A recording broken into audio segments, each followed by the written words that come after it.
Alright, so welcome back. This is our last lesson on Chapter 4, Collective Rights. And today we've looked at a lot of people in Canada that have been marginalized. And because they've been marginalized, they end up feeling alienated. And sometimes, because of that alienation, there's a growing sense of separatism, that the only solution is that they should leave. So again, what is marginalizing? When you marginalize, you devalue. You take value away by excluding someone.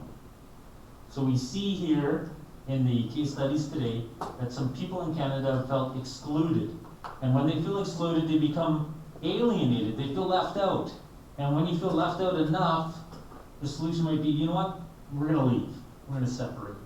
So we looked at a number of case studies.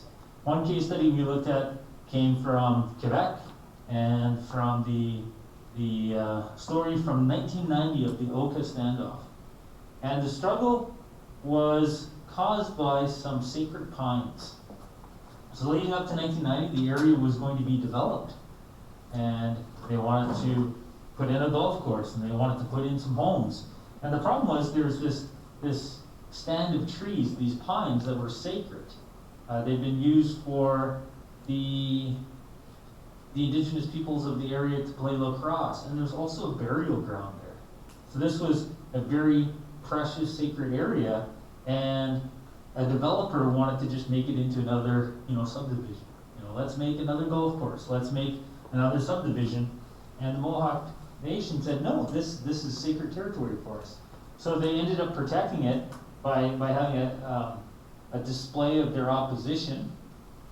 But unfortunately, this did lead to a brief exchange, a firefight with the provincial police, and one provincial police officer was killed. And then the military was called in, and that led to an additional standoff. And anybody remember how many days that was? Days was it? Yes? Wasn't it 77? 77 days. So this was a long crisis. It really was a crisis.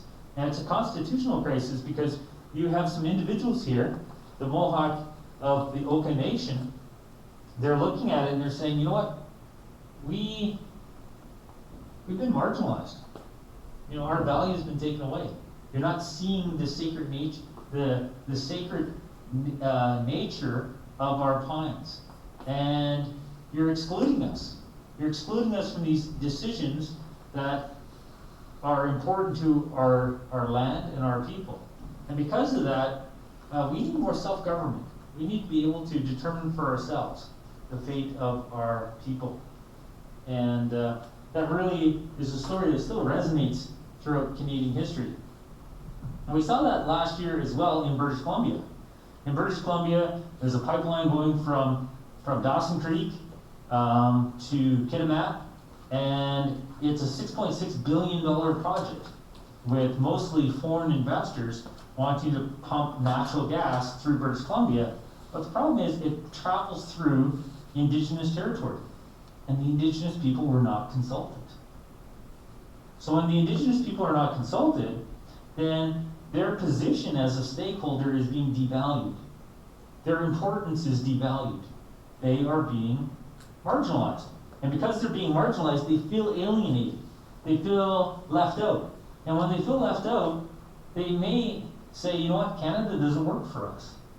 But what we did see last year, leading up to the disruption that is COVID-19, was a lot of protesting, a lot of blockades on railways, on railroad lines, trying to get the nation's attention and saying what is happening is inappropriate. We're being excluded. Next up, we went to Quebec again, but this time when we went to Quebec, we didn't look at the history. We're not looking at the history per se. Our first look into Quebec was looking at, Quebecois people today. So they talked to, students like you living in Quebec today. So we talked to them, and the question was, why? Why does Quebec need to have special status? What's the root of this problem? And the students were quite clear. They said, we have different values. We have a different culture. We have a different vision of not only our province, but for the world. And therefore, Canada's voice is not our voice. So we need our own voice. That the Quebecois find themselves a nation of 8 million in an ocean of 350 million. And they don't relate to Canada's voice in global issues. And therefore the solution is they need their own voice, they need their own nation, they need sovereignty. And the story with the Quebecois, I mean, it's not a new story. So we went back and we said, okay, let's explore the 1995 referendum. A referendum that nearly tore Canada apart. The difference between the yes, we should vote to separate and no, we need to stay here, the difference between the yes and the no side of the referendum was less than 1%. It was really less than 1/2 of 1%. So of the 5,000 Quebecois that could vote, the vote came down to less than 1/2 of 1% in the end. Quebec nearly separated, but the scary thing that we saw from the documentary that we watched was that those who were planning the separation of Quebec, Lucien Bouchard and Jacques Parizeau, they didn't have the same vision for Quebec after the separation. So there's a lot of manipulating of the hearts and minds of the Quebecois people, of both federalists and separatists. They were, playing with people's emotions, but they didn't really have a long-term vision as to where they were going to go. Now, where's Quebec today? Well, in the last 5 years, Quebec has controversially created a social charter. And we watched another short documentary that's linked in this lesson. And I think the resounding message from the social charter was that those who claim to be marginalized are now marginalizing others. Those who claim to be alienated are now causing alienation in others. So when Jacques Parizeau lost the 1995 referendum, he blamed the ethnic vote. He blamed new Quebecois. So not the traditional European French Quebecois, but people that were new to Quebec, but maybe had come from Algeria or had come from the Middle East. And he was suggesting that he'd been betrayed, that Quebec had been betrayed by new immigrants. So since 95, in Quebec, there's been a growing movement to try to control their culture, to try to protect and hang on to their culture. And the Quebec Social Charter does that in the sense that it's very specific about things that can be banned in public. And it relates back to a French policy from France of secularism, where we want to be free from your freedom. We don't want to see your culture on display publicly. And many people looked at it in the documentary, the short documentary, and they were just dumbfounded. So they're like, you look at the last decades, and we're moving away from intolerance. But it seems like Quebec Social Charter is institutionalized, legalized intolerance. It's allowing the government to be intolerant of differences. We will not tolerate your differences. We do not want to tolerate your cultural differences because our culture is vulnerable and therefore we need to restrict our exposure to your culture. So there's some people that were quite upset in that documentary. Now, living here in the West, being upset, being marginalized and feeling alienated and leading to separatism is not new. So we just looked at, in the West, two things. Historically, the NEP, and more in a contemporary sense, Brexit. So back in 1980, Alberta was suffering a recession. Sorry, not Alberta. Canada was suffering a recession. And the main cause of the recession globally was an Opec crisis. OPEC would be a cartel of oil exporting countries.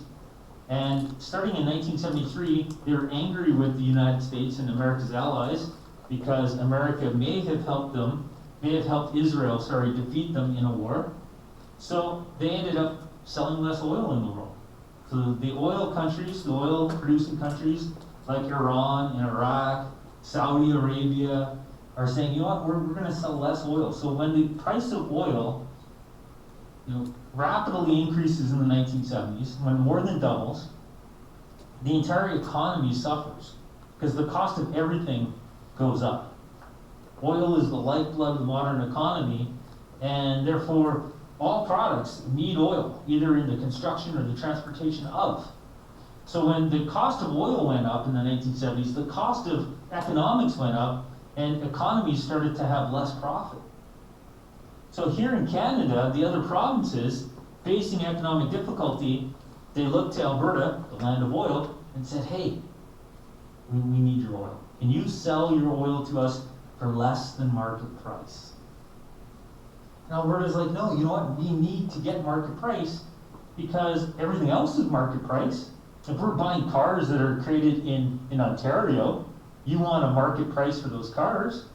So we can't give you a discount on our oil if you're not giving us a discount on your cars. If we're not getting a discount on cigarettes from Quebec, or insurance from Quebec, or wheat from Saskatchewan, then we can't give you a discount on what we have. So it became an election issue, and in 1980, Trudeau becomes Prime Minister, and he creates an NEP, National Energy Program, and his NEP is a unilateral federal decision that Alberta will sell its oil for less than market price.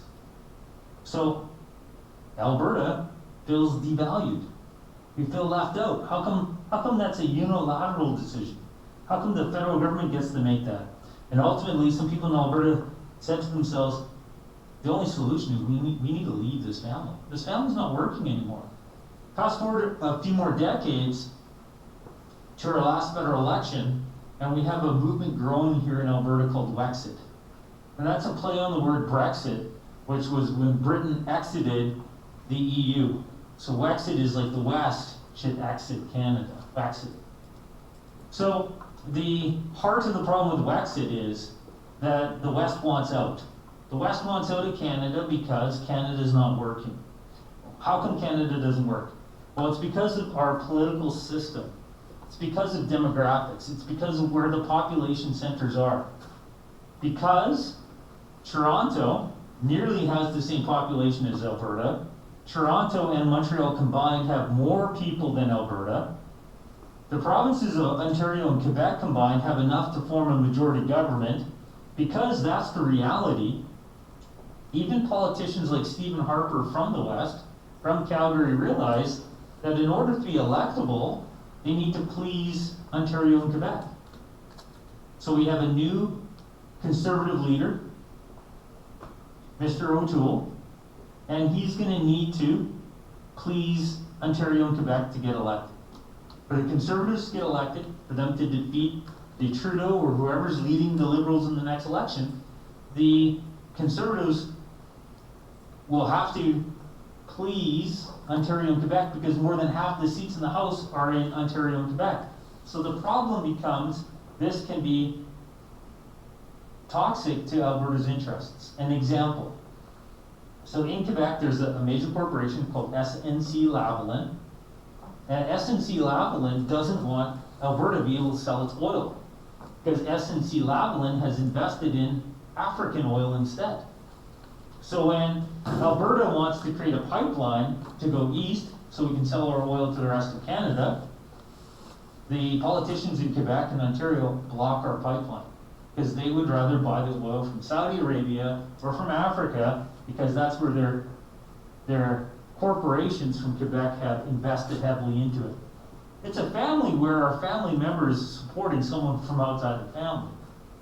There's a tanker ban bill, C-48, that means that it really limits our ability to use tankers to sell oil globally. And the big kicker for many Albertans is the equalization program that means that Alberta is paying about $40 billion more federally in taxes than we receive back. 40 billion. 40 billion. If there's 4 million Albertans, how much money is that per person? 4 million people, we're spending 40 billion extra every year to go to Ottawa. How much money is Ottawa taking from you every year? What's 40 billion divided by 4 million? It's just a matter of zeros, right? So 1 0 gets you to 40 million, 2 to 400, 3 to 4 billion, 4 zeros. So what's a 1 with 4 zeros? It's $10,000. $10,000 per Albertan goes to Ottawa every year that doesn't come back.